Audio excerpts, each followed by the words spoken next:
Aujourd'hui, retour sur la mise en place de la gratuité dans tout le réseau des bibliothèques et médiathèques rémoises. Nous avions suivi ce projet lors de son lancement en septembre dernier. 3 mois après, quel est le bilan? La réponse avec Céline Lang et Louis Duménil. Le 1er septembre 2020, toutes les médiathèques et les bibliothèques de Reims sont devenues entièrement gratuites, et ce, pour tout le monde.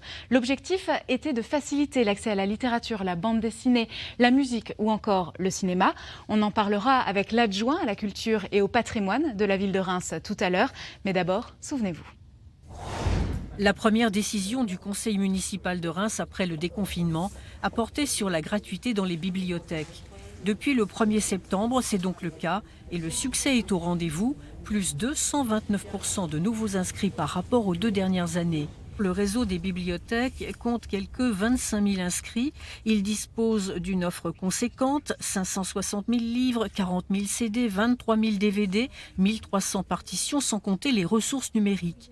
Mais avec davantage d'inscrits, il faudra peut-être faire plus. Si nos collections sont encore plus fortement sollicitées, c'est notre politique documentaire qui va devoir aussi peut-être s'étoffer, ainsi que bien évidemment notre offre.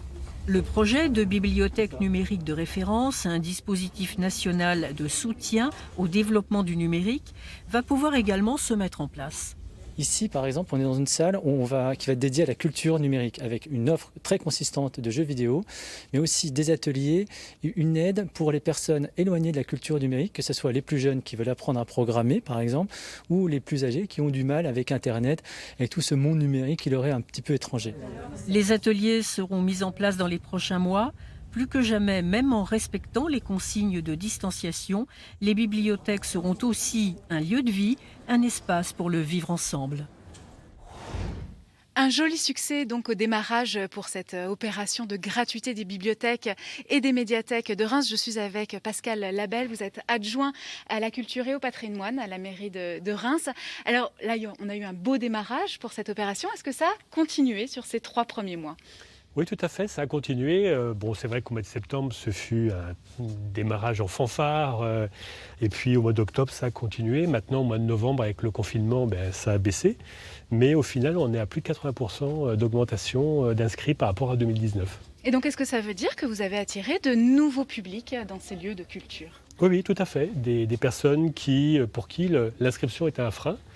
Et on a plutôt des personnes qui ont entre 18 et 30 ans.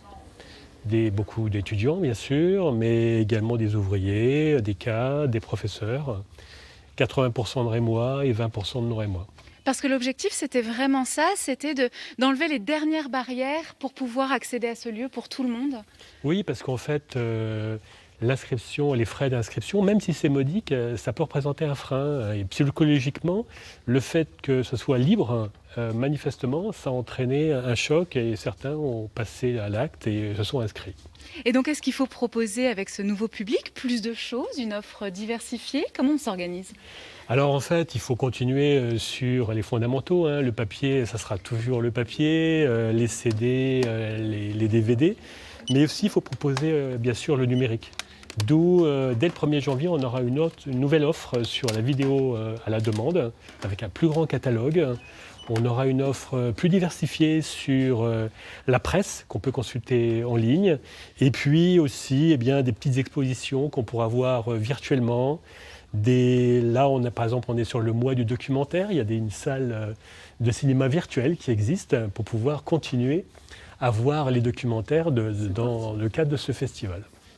On vit une période un peu bouleversée où parfois on aura le droit d'être dans ce lieu, parfois on n'aura pas le droit puisqu'on sera confiné. Mais là aussi, la culture reste accessible. Il y a du click and collect. Oui. Comment ça fonctionne ?